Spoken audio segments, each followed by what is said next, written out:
I remember moving into that place, feeling pretty good about myself. New city, Los Angeles, sun shining a bit too bright sometimes. The apartment was decent, not huge, but it had this big window overlooking a bustling street. I'm Mark, by the way. You know, good looking, not trying to brag, just stating a fact. Always had women chasing me, calling, texting, showing up at my old place. It got old real fast. So I figured, new city, new me.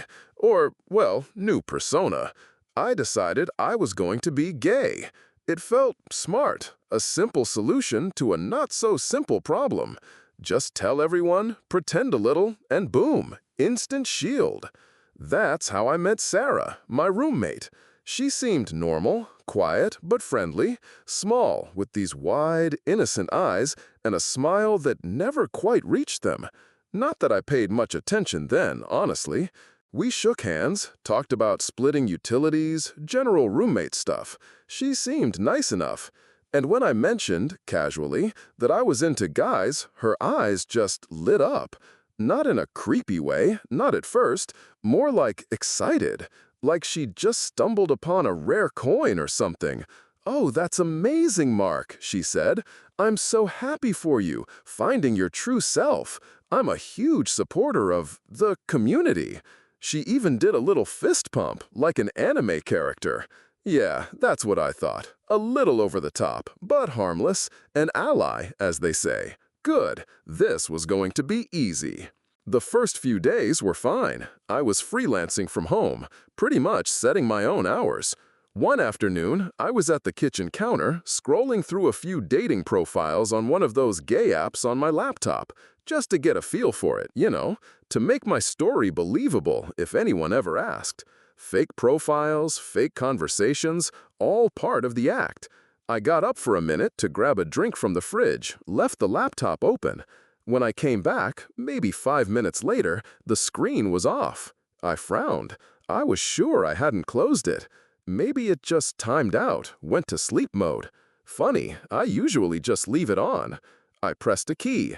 The screen flickered back to life, and there it was.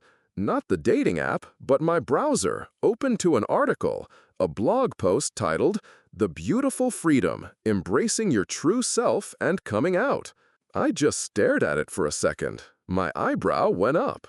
I was pretty damn sure I'd just been looking at a profile of some guy named Chad from West Hollywood. I mean, sure, the laptop could have timed out, and maybe I just... Sometimes my browser opens to random stuff. It had happened before. Probably. I told myself it had. But a faint blue light, the kind from screens, reflected off my face in the dim kitchen, tracing my jawline, making my features feel a bit sharp, a bit alien, in a place that was supposed to be mine. It was a weird thing to notice, even then. A little shiver ran down my arm, like a mosquito had just landed. I chalked it up to the air conditioning, always too strong in these places.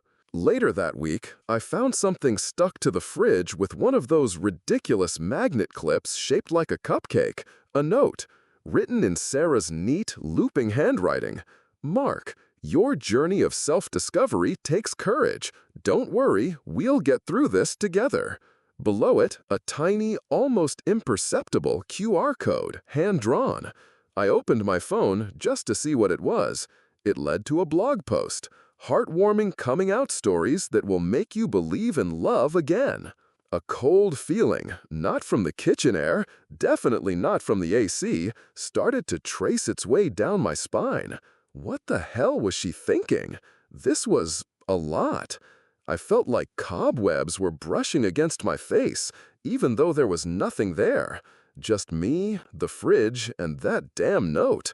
I crumpled it up in my hand, squeezed it tight, the paper making a soft, crinkling sound, like dry leaves. But even as it flattened, turned into a ball of paper, I could still almost smell it. That faint, sweet, almost sickly sweet smell of fresh ink and cheap paper. Like a new book, but one you knew was going to be bad. "She's just overly enthusiastic, that's all," I muttered to myself. Voice too loud in the empty kitchen. My heart, though, it was doing a slow, heavy thump against my ribs, a drumbeat, too slow to be normal, but too present. It echoed in my ears. I went to my room, threw the crumpled note in the trash, turned on some music, tried to drown out the echoes. The next day, I was on the phone with Jake, my buddy from back home. He's always been straightforward, always cuts to the chase. I was telling him about Sarah, kind of making a joke about it all. Yeah, this girl, my roommate, she's a bit much with the gay thing. She left me a note about self-discovery. Can you believe it? I chuckled, trying to sound amused. That's when Sarah walked into the living room. She didn't say anything, just came in, moved slowly, and sat down on the armchair directly opposite me, the one facing the sofa where I was sprawled out, phone to my ear. And then she just looked right at me. No hello, no excuse me, just a steady, unblinking gaze. And she started to smile. Not big, not a grin, just a slow stretching of her lips. Her mouth opened a little wider than it probably should have. Her eyes, still wide, still innocent-looking, never left mine. Jake's voice, through the phone, sounded far away, like he was in another room or another country. I gripped the phone tighter, my knuckles going white. I tried to lower my voice, whispering into the receiver. "Look, I gotta go, man. Something. I'll call you back." But even as I tried to whisper, my own heart was thumping so loud it bounced back from my ears. I could feel the blood rushing in them, a hot pressure. It was like there was this invisible string stretched taut between Sarah and me, humming with an almost unbearable tension, about to snap. I forced myself to look at her eyes, really look. And for a split second, I swear I saw it. Her eyelids seemed to close. Her blink, it was just a tiny beat, slower than the other small movements on her face. Like a bad film edit, a frame missing. It made no sense. Your eyes blink either fast or slow, but not off, not like that. I hung up, mumbled something to Jake. The click of the phone seemed deafening after the call ended. Sarah finally stood up. Slow, deliberate. She took a step towards me. Another. She reached out. Her hand, small and pale, came towards my shoulder. She touched me. Just a light touch over my t-shirt, but I felt it. A strange, almost burning warmth from her fingertips right through the fabric. "I know you're trying," she said, her voice soft, almost a whisper. "Everything will be okay." Then she turned and walked away, just like that, out of the living room, down the hall, and I heard the faint click of her bedroom door closing. I stood there alone, and I could still feel it, that unusual warmth, the trace of her touch on my shoulder. It didn't fade, not after a minute, not after 5. It lingered, like a ghost, like a cold burn that left no mark on my skin, but felt deep, deep inside. I ripped my shirt off, threw it onto the floor, but the feeling, it was still there, not on the shirt. It was on me. It was in me. Who was I for her to know what I was trying? Who was I to her at all? I decided I needed to shower, maybe rinse off the feeling, the warmth, the strangeness. The water was hot, steaming up the bathroom. I scrubbed, trying to wash away what felt like a physical residue. When I stepped out, wrapping a towel around my waist, the air in the small, enclosed, and usually warm room suddenly turned cold. A strange draft, like a freezer door had just opened somewhere close by. The hairs on my arms stood on end. I looked up at the mirror. My reflection stared back, clouded by steam. I wiped it clear with my hand. In the now clear glass, I saw it. A tiny, faint spot of pink, almost like a lipstick mark, right at the corner of my mouth. Like a subtle, secret smile had been added, almost too small to notice, but there. I frowned. I never wear lipstick. What the hell? Maybe I'd touched something, somehow? I reached up, rubbing at my mouth in the mirror. The spot stayed. It was still there. I rubbed harder, with the back of my hand, a bit of towel. It just remained. And then, a moment later, I watched it. I watched the faint pink mark, my mark, disappear from the corner of my mouth. A flicker, gone. But then, as I looked, it reappeared. Not where it was before. It had shifted. It was now on the left side of my mouth, just a hair's breadth away, almost on my upper lip. Like it had just slid across my face. My breath hitched. I dropped the towel. I stood there, naked, shivering, staring at the mirror. No way. I was tired, overworked. This new city, the stress of the move. I was just seeing things. Stress, that's all it was. I closed my eyes, took a deep breath, opened them. The mark was gone this time, completely. My face was just my face. But the cold feeling in the room didn't leave, and the feeling in my gut, it was getting worse. I felt a knot of something forming, something tight and hard. I started to make sense of what was happening, but it was not about making sense, it was about accepting. I needed to keep my distance from Sarah. I needed to. No more shared jokes about the queer scene, nor more casual conversations, and I absolutely needed to be more careful with my tech, with everything. After the shower, I went straight to my room, locked the door. A solid click of the deadbolt. Thank God for that. I mean, it was stupid, really. I was an adult. What was I so worried about? But still, I felt better with the lock engaged. I turned back from the door, took a step into the room. And that's when I heard it. A soft, tiny creak of the floorboards behind me, right behind my back. Like someone had just shifted their weight right in the doorway. My blood went cold. I spun around, fast. Nothing. The doorway was empty, the hall beyond it dark and quiet. My heart, it was absolutely hammering now, a frantic, uncontrolled beat against my ribs. I looked down, at the carpet by the threshold, where my feet had been a second ago. There it was, a small, wet footprint, not mine, too small, too delicate, like a child's or a woman's, just a dark stain on the beige carpet. It looked like it had literally just appeared there, like someone had stepped out of something, somewhere, and left a mark. In my room. A choked sound came from my throat. I didn't even know what it was. I slammed my door shut again, harder this time. The lock clicked, a sharper, more final sound. I stood there, pressed against the door, my breath coming in short, ragged gasps. I looked down at the doorknob.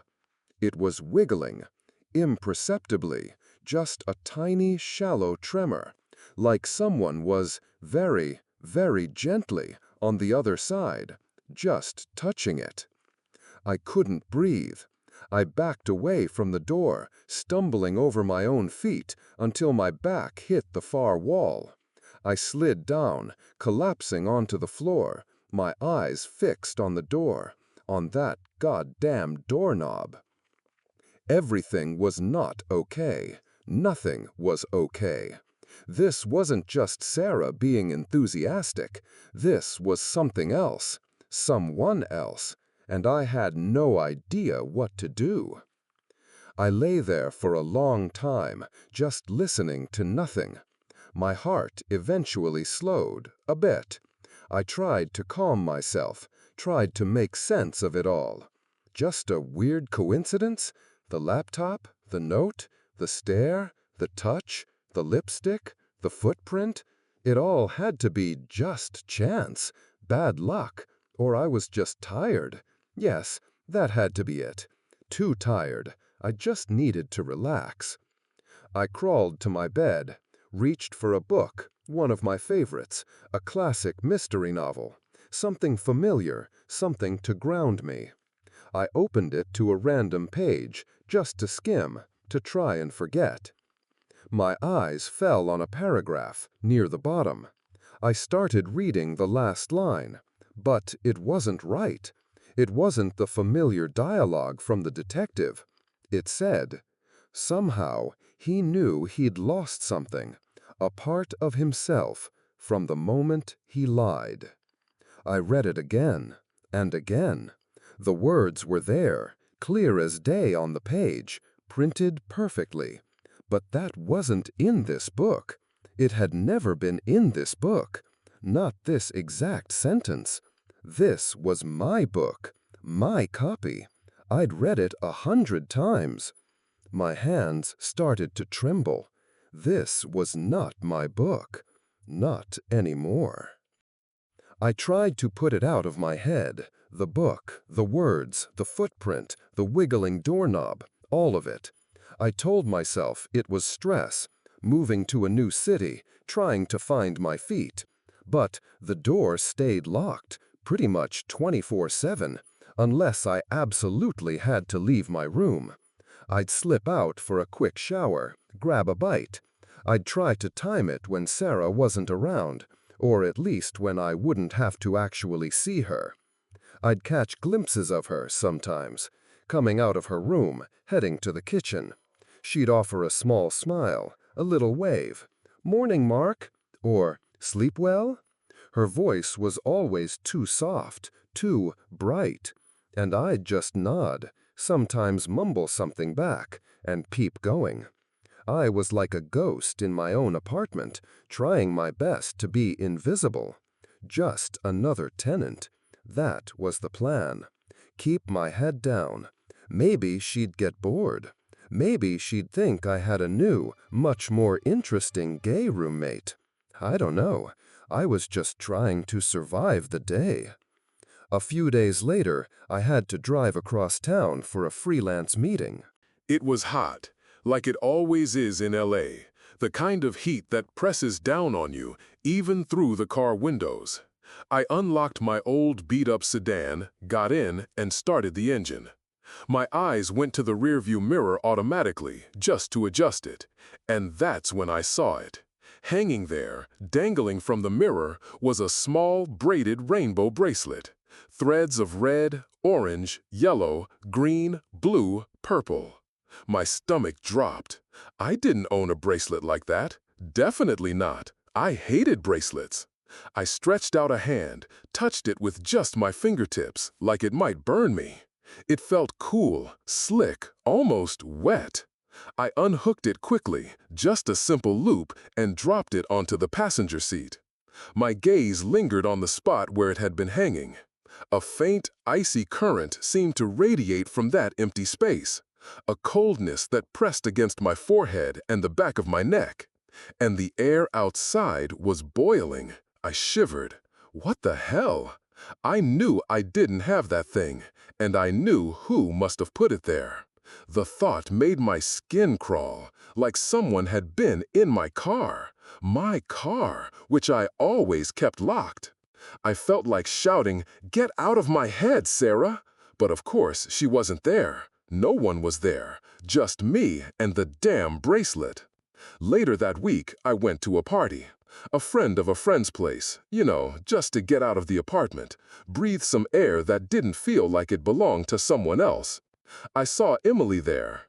She was a pretty nice girl. I'd met her a few times, always thought she was cute. She had a great laugh. I'd been meaning to ask her out when I first moved here, before all this. Before I decided to put on the act. Before Sarah got involved. I figured maybe now, if I played it cool, if I tried to act more like myself, maybe I could still salvage something. She saw me across the crowded room and smiled. A real smile, a friendly one. My heart actually lifted a bit. Maybe, just maybe, I could talk to her, clear things up, make it right. No, not right, just normal. I walked over, a nervous sort of energy buzzing in my chest. "Hey, Emily," I said, trying for casual. "Mark, hey," she said, her smile still there, but now it was softer, more knowing. "It's good to see you. Heard you're on an interesting journey, huh? You know, you don't have to hide anything from us. We're all cool here." My smile froze. My lungs felt suddenly tight, like someone had just laced up a corset around my ribs. An interesting journey? Hide anything? What was she talking about? And that look, it wasn't the flirtatious, interested look I remembered. It was sympathetic, like she was talking to someone who'd been through something profoundly personal and difficult. A journey, self-discovery. My mind immediately went to Sarah's note, the blog posts. What do you mean, hide anything?" I asked, my voice a bit hoarse. I tried to laugh, a small fake sound. Honestly, Emily," but she just gently touched my arm. "It's okay, Mark, really. We all support you. I mean, it takes a lot of courage to embrace who you are. Don't worry about it. Just be yourself." She gave me another soft, knowing smile, then turned to talk to someone else. Just like that, dismissed, forgotten. I stood there, still feeling the faint pressure of her fingers on my arm, but it wasn't a comforting warmth. It felt like a boundary, an invisible wall, a thin, transparent sheet of glass that had just been erected between me and everyone else in that room. I looked around. People were laughing, talking, moving, but it felt like they were all behind the glass, and I was outside, watching. And they were all looking at me with that same subtle, understanding gaze. It wasn't malicious, it wasn't mean, but it was worse. It was like I was already defined, already put in a box. I felt like a character in a story, and the story had already been written. The sense of isolation was like a growing, physical thing, pressing in on my chest, making it hard to take a full breath. I needed a drink. No, I needed to get out. I stumbled out of the party, the loud music and chatter fading behind me. I couldn't even string a coherent thought together. My head felt like it was full of cotton balls. I just kept replaying Emily's words. Don't have to hide anything. Embrace who you are. It was Sarah. It had to be. This was her doing. I got back to the apartment, my hands shaking as I fumbled with the key. I had to confront her. Had to. This was too much. She'd gone too far. The front door opened with a slow creak. No lights on in the living room. "Sarah?" I called out, my voice sounding weak in the dim apartment. A light flicked on from her bedroom door, which was slightly ajar. She poked her head out. "Oh, Mark, you're back!" She seemed surprised and genuinely cheerful. "How was your evening?" I walked towards her, trying to keep my voice steady. "Sarah, we need to talk. This needs to stop." Her eyes, those wide, innocent eyes, blinked slowly. "Stop what, Mark? Is something wrong?" "The rumors," I said, my voice rising a little despite myself. "The things you're telling people. About me. About my journey. Stop it. Just stop." Her face fell. She looked genuinely hurt. "Oh, Mark, I don't know what you mean. I've only ever told them how brave you are, how you're finding your true self. I just want you to be happy, Mark, to be yourself." She stepped out of her room, holding something small and sleek in her hand. It was a smartphone, a brand new one by the looks of it. She held it out to me. "I actually just got you this. I thought it would help. I installed some apps for you." I stared at the phone. My eyes went to the screen. And there, clearly visible, was the icon for Grindr, One of those gay dating apps. Just sitting there, on the home screen of a brand new phone. A phone she was just giving me. My breath hitched. My throat felt like it was closing up. Sarah, I don't want this. My voice was a choked whisper. She took another step towards me. Her expression was so caring, so utterly devoid of malice. Oh, Mark, I know. You're scared, aren't you? It's okay. It's part of the process. I totally understand. Don't worry. Everything will be fine. As she said, understand, for a split second, her face seemed to ripple like a faulty television screen. Just a brief blur, a stretching of her features. Then it snapped back into perfect, innocent place. I reached out, my hand trembling slightly, and took the phone from her. The moment my fingers touched the casing, I felt it. A strange stickiness, like syrup, or something that had been left in the sun for too long. My skin crawled. It wasn't my phone. It never would be. It wasn't mine. She just smiled, a small, knowing upturn of her lips. Then she turned, silently, and walked back into her room, the door clicking softly behind her. I stood there, the sticky phone in my hand, my heart hammering against my ribs. She didn't listen. She didn't hear me. She saw everything I said, everything I did, through her own warped lens. I felt a cold dread wrapping around my thoughts, pressing them into a tight knot. Fuck this. I threw the phone hard against the living room wall. It hit with a pathetic little thud. No shattered screen, no dramatic crack. Just a quiet surrender into the carpeted corner. A useless gesture. Everything felt useless. I needed to clear my head, get out, away from here, away from her. I grabbed my keys, practically ran out the door, and got into my car. My old sedan, the one with the rainbow bracelet. I jammed the key in the ignition, turned it. The engine sputtered to life. I peeled out of the driveway, just letting the city lights blur past. After a while, I found myself on a deserted street, away from the main roads, just a quiet residential area. I pulled over, cutting the engine. The sudden silence was heavy. I leaned back against the headrest, closing my eyes, trying to breathe, trying to think. After a few minutes, I opened my eyes, just to look around. I glanced into the rearview mirror. Empty street behind me. I looked at the side mirror to my left. Nothing. And then I saw her. On the sidewalk across the street, standing perfectly still, was Sarah. She was just standing there, under a street lamp, wearing a light-colored top that seemed to glow faintly in the dim evening, staring straight at my car.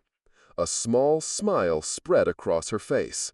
And then she lifted her hand slowly and gave a gentle, almost regal wave, like she knew exactly where I was, exactly when I would look. A jolt, an electric current, shot through me. My foot instinctively slammed on the accelerator. The tire squealed as I sped away, my heart thumping wildly against my chest, a frantic drumbeat. I threw the car into a turn, then another, trying to put as much distance as I could between her and me. Between her and my car. Between her and everything. After a few blocks, I risked a glance in the rearview mirror again. She wasn't there. The street was empty. My shoulders slumped. Just a hallucination. Just stress. That had to be it. But then I looked closer at the mirror, and right there, on the glass, a faint pink smear. Not dark, not obvious, just a subtle, almost translucent smudge right on the surface, like a lipstick mark. Exactly like the one I'd seen in my bathroom mirror the other night. Exactly. I could feel it then, a phantom breath, a soft, warm exhalation right on my neck, pushing against the fine hairs that grew there. Even though I was alone in my car, I clenched my teeth so hard my jaw ached. She was everywhere. She knew. She was leaving marks. I drove back, a desperate, hollow ache in my chest. The apartment felt like a trap. My room was supposed to be my sanctuary, my door. I paused at the threshold. It was ajar, just a tiny crack. I was so sure I'd locked it when I left. My stomach twisted. I pushed the door open, slowly. My room. It was neat, too neat. My bed was perfectly made, the duvet folded crisply, the pillows fluffed. Not how I'd left it. I always left a mess, clothes on the floor, books open. Now everything was arranged, almost staged. My eyes fell on my pillow, and there it was. Lying flat, centered on the pillow, was a photograph.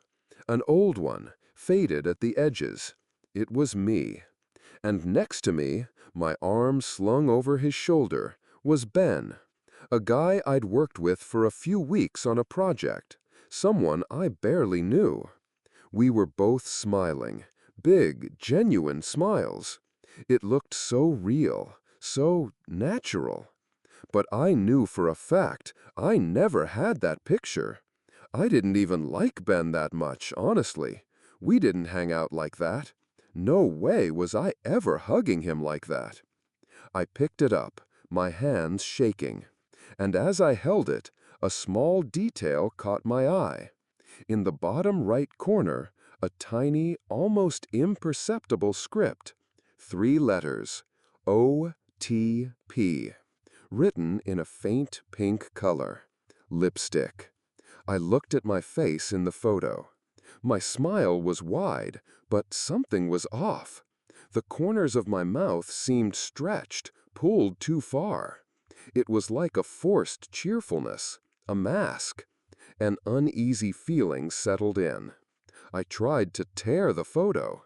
My fingers pressed hard, trying to rip the old paper. But it wouldn't give. It was stiff, cold, like a piece of frozen rock. It was a photo of me, but it wasn't me. It was a lie, a solid, unyielding, tangible lie. I threw the photo down, my whole body trembling. This was beyond comprehension. My room wasn't mine. My past wasn't mine. My life wasn't mine. I paced the room, my mind reeling. I had to do something. I had to get proof. I had to record her, catch her in the act. I ran to my laptop, fumbled with the charger, plugged it in. Power. I opened the browser, searched for hidden camera apps, voice recorders, anything. I was going to turn my room into a fortress, a surveillance hub. I was going to catch her, make her stop. I remembered a small, old photo album I had from when I was a kid, elementary school, high school, safe, real. I opened it, started flipping through, just to see if anything was still genuine, a small comfort. I paused at a class photo from 11th grade. My friends, familiar faces, bad haircuts. There I was, standing in the middle, looking a bit awkward, next to my best friend, Mike. My eyes moved slowly across the faces, searching for something familiar, something that made sense. And then I saw it. Just to the left of me, slightly behind Mike, a small figure. Someone I didn't recognize, but whose face was undeniably Sarah. She was there, in my high school photo. Standing slightly behind me, her wide, innocent eyes looking straight at the camera, a bright, beaming smile on her face. Her hand was raised, a cheerful, almost playful wave, like she was saying, "Peekaboo," like she had always been there, in my past, right there, in my life, all along. A sickening wave washed over me. I could smell it then, faintly. Not the old dusty smell of an album, but something sweet. Birthday cake, waxy candles recently blown out. Like the smell from the fake photo Sarah had left in her last note. It was everywhere. She didn't just modify the present. She was rewriting my entire history. My hands started to shake uncontrollably now. I dropped the album. It clattered open on the floor. Pages splayed. My chest felt tight, like someone was pressing a heavy weight on it. I couldn't move. My head was spinning. Everything I knew, everything I thought was true, it was all a fabrication. I clambered back to my laptop, my fingers fumbling on the keyboard as I tried to open the antivirus software. I needed to scan everything, every file, every memory. Maybe there was something hidden, some trace of her. I needed to delete it, erase her. The screen flickered. A scan started, percentages slowly climbing. The old, familiar sound of the hard drive whirring. Then, the screen changed. Not a virus alert, just a simple, stark white chat box pop-up. Nothing else on the screen, just that box. A new message. "Hey, Mark." My breath hitched. My heart stopped. "What are you doing?" I stared at the screen, my fingers frozen on the keyboard. It wasn't a web page. It wasn't a game. It was just a chat box on my desktop. Another message appeared. "Do you think anything can stop me?" As the words appeared, the lights in my room, the overhead fixture, suddenly brightened, a harsh, almost blinding glare. And the ceiling, it looked lower, closer, pressing down on me. I felt like I was in a small, white box, and she was on the other side, watching, waiting, and I didn't know how to turn it off. The chat box still sat there, glowing. "Do you think anything can stop me?" The words seemed to pulse almost. The overhead lights in my room, they were too bright, like a doctor's office. And the ceiling, it just felt closer, pressing in. I didn't know how to turn it off. I didn't even know what I was looking at. A trick on the eyes, probably. Stress. My mind going, finally. That had to be it. I told myself that, over and over. Shutting the laptop lid was like shutting off a part of my brain. It plunged the room into a slightly softer glow, but the closeness, that feeling of being in a small white box, it stayed. I leaned back into my desk chair, trying to breathe, trying to think about what had just happened. The high school photo, Sarah just there. The deepfake images, the email. What email? My head was a mess, a total jumble of things I couldn't process. Then my actual phone buzzed. Not the new one Sarah had given me, the one I'd thrown, my old one. I picked it up, my fingers feeling heavy, stiff. It was from my mom. An email. I opened it. It was long, too long. I scanned it quickly, scrolling, my eyes trying to make sense of the paragraphs. "Mark, honey, your dad and I just want you to know we'll always support you, no matter what." My stomach twisted into a hard knot. Coming out, it's a brave thing. We love you so much. They knew. My family, they knew. But how?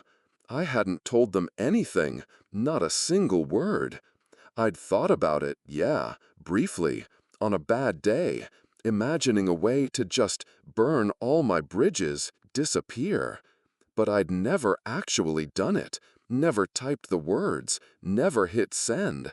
And yet, here it was, in black and white. Their love, their understanding. It felt like a gut punch, a betrayal. On the surface, it was warm, caring, but it felt cold, colder than anything. I kept scrolling. Near the end, almost as an afterthought, there it was. And, we're really looking forward to meeting, what was his name again? The boy you mentioned? Daniel? Your dad thinks it's so sweet you two met on that app you joined. Daniel. Grindr. The app Sarah had installed on the new phone she'd given me. On the new phone I had thrown against the wall. That phone. The one I'd rejected. And a name. A new name. Plucked from somewhere. My hands started to shake. I could practically smell it then. That damp, earthy smell. The one that had been in my room after the door incident. The one I'd thought I'd cleaned away. It was faint, yes, but it was there, clinging to the air, subtly, like something had slowly rotted over weeks. Sarah. She must have sent the email. But how? How could she know what I almost typed, what I almost said? How could she know a name I'd never even seen? She was everywhere, in my head, in my family's head. This was beyond anything I could rationalize away now. I wanted to call them, to scream, to explain. But what would I say? Mom, Dad, it's not me. I didn't tell you. Someone else did. Sarah, my roommate. She's messing with my life. They'd think I'd lost it, or that I was just making excuses. I closed my eyes, trying to picture their faces, trying to imagine their reactions. It was too much. Too much, nothing. The room felt heavier. This was my life now. My family thought I was gay. My friends probably thought so too. This was just the new reality. Just as I was trying to process that, or maybe not process it, my phone buzzed again. This time, a notification from my work email, my freelance gig. Maybe they had a new project, a distraction, a reprieve. I opened it. The subject line was curt, regarding your employment with company name. My heart jumped a beat. I felt a sudden rush of cold, almost metallic taste in my mouth. I knew. I just knew. Dear Mr. Miller, it started. Formal, cold. We regret to inform you that your contract will be terminated, effective immediately. This decision has been made due to recent concerns regarding your professional conduct and certain inconsistencies in your personal life that have come to our attention. We value professional integrity above all else. Inconsistencies. Private life. I stared at the words, but they didn't make any sense. My professional conduct was fine. My private life, what did they know about my private life? Besides the fact that I'd been trying to pretend to be someone else. Sarah. It had to be Sarah. I leaned forward, resting my elbows on my knees, my head in my hands. My job. Gone. My family, now believing a carefully constructed lie. My friends. I thought of Emily. How she'd looked at me at that party. That soft, knowing, sympathetic look. My phone buzzed again, then again. Texts. From friends. Not the usual kind. Hey Mark, heard you're going through a lot. Take care, man. Another. Look, I get it, you're figuring things out, but maybe we need some space, just for a bit. And then from Mike, my best friend. Dude, what is going on? Your mom just called me, asking about this Daniel. Are you messing with your dad? Because he sounded upset. Call me, we need to talk. Another one a second later. Actually, don't. I think I need to process this first. Just good luck, Mark. Blocked. Rejected. Misunderstood. Every single one. Even Mike, my best friend. He hadn't believed me when I tried to tell him, weeks ago, that something was weird with Sarah. He'd just laughed it off, told me I was overthinking it. Now, he needed to process me. I looked down at my hands. They were trembling. The skin on my palms felt thinner, maybe. I thought about the veins, how they used to stand out, blue and strong. Now, they looked almost translucent, like the blood flowing through them was fading. Or maybe it was just the awful lighting in my room, the pressing ceiling. I pressed my thumb against my left palm, watched the blood rush away, leaving a pale, almost bloodless circle. It came back, slowly, just not quite the same, right? My skin felt less alive somehow, less Mark. Then there was this subtle stickiness on my keyboard, a faint residue, like dried sugar water, but it seeped a little into my fingertips, somehow. It wasn't just the desk, my mouse, the lamp switch beside the bed, even the cover of the book I was reading. Everything, just slightly tacky, like it hadn't been quite cleaned right, or like it had been handled by someone whose hands were coated in something sweet, something forgotten. Sarah. Maybe she had just eaten something, who knows? But the feeling, it was just one more thing that made my own things feel foreign, unclean. Son of a bitch, I whispered. My own voice felt thin, like it belonged to someone else. I had to do something, anything. I pushed myself up from the chair. My legs felt heavy, like I was moving through thick mud. I stumbled over to my laptop again. I needed proof, something, anything. A hidden log, an IP address, a fucking deepfake tutorial for God's sake. I needed to understand how she did it. I typed wildly, searching through my own files, my own downloads, trying to find something, anything, that felt like me. My eyes scanned through old photos, old documents, and then I saw it. A folder, hidden, not by me. I never hid anything. It just said, projects. I clicked it open, a cold dread pooling in my gut. Inside, there were dozens of files, videos, images, audio recordings. I clicked on one, the file name a random string of letters and numbers. It was me, in a video, but it wasn't me.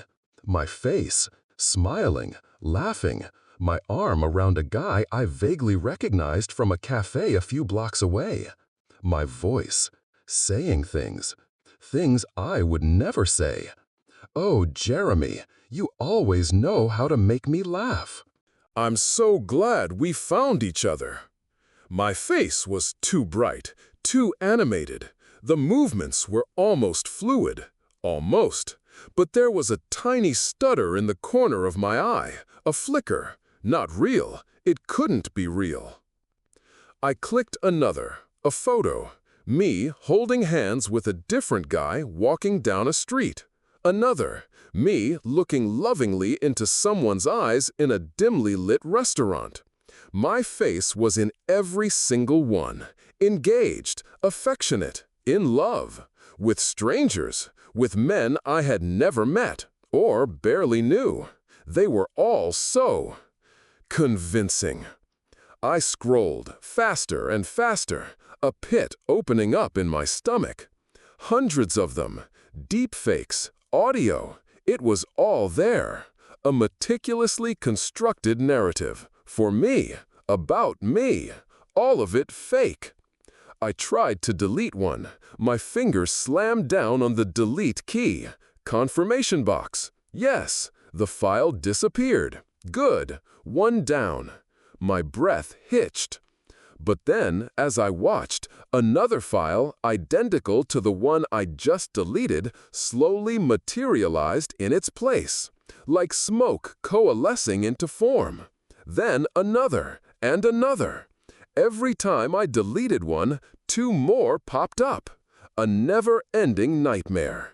They just kept coming, replicating. They were always there. There was no getting rid of them. And then I heard it, a sound, from outside my room. A small, soft sound, a giggle, light, airy. It wasn't a loud, mocking laugh, just a quiet, content little chuckle. Like someone had seen something amusing. Like someone was enjoying the show, my show, the performance of my collapse. I slumped onto the desk, my head hitting the cool surface of the laptop. My breathing came in ragged gulps. This wasn't me. This wasn't my life. But it also was me. It was what everyone now believed. It was what my family believed. It was what the world believed. I was staring at the evidence, the absolute, undeniable proof of my erasure. And I couldn't do anything about it. I couldn't delete it. I couldn't stop it. Who was I? I didn't even know who I was anymore. My soul felt transparent. That laugh, it was laughing at the very last shards of me. A gentle knock, just a tap, not a demand, not a threat, just a presence. My head snapped up.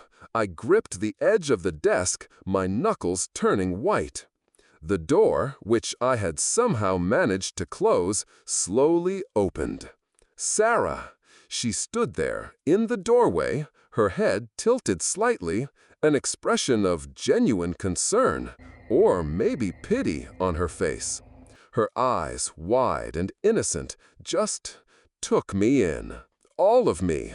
My disheveled hair, my shaking hands, the horror on my face. "Oh, Mark," she said, her voice soft, carrying just a hint of a sigh. "I know."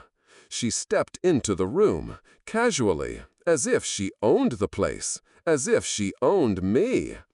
"I understand what you're afraid of. Really, I do. It's hard, isn't it, to accept, to change." She slowly, gently closed my laptop. "But you can't run from yourself, Mark. You just can't." She walked closer, to the side of the desk, and placed something on it. A small, ornate hand mirror. The frame was silver, intricately carved. But the glass, it seemed to hum. A low, almost imperceptible vibration. "Here," she said. Her voice was just above a whisper. "Look," she gestured to the mirror. "Just accept. It's better that way."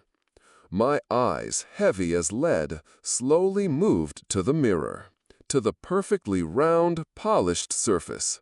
I could see myself, my face, my eyes red and bloodshot, my lips pale and drawn. But something was wrong. My reflection was different, just subtly. The eyes, they were a little too wide. The corners of my mouth, they seemed to tug up into a faint, content smile. It wasn't my smile. It wasn't my expression. Then the face in the mirror changed again. It stretched. The smile widened, slowly, too slow, almost cartoonish. And then it was more. It was a face I almost knew. It had her eyes, Sarah's eyes, her wide, innocent gaze. But it wasn't her. It was me, and yet it wasn't. It was a strange, emotionless blend, a hollow echo of both of us. The smile lingered, then, as I stared, it tightened, just a fraction. A delayed reaction, like a film playing a second too late. I wanted to smash that mirror, to break it into 1,000 pieces, to shatter the image staring back at me. But my hand wouldn't lift. My muscles felt locked. My throat was dry, so dry. I couldn't scream. I couldn't even whimper. Who was that in the mirror? Was that me? Was this who I had become? I had become part of something I loathed, something I tried to escape. I had become her.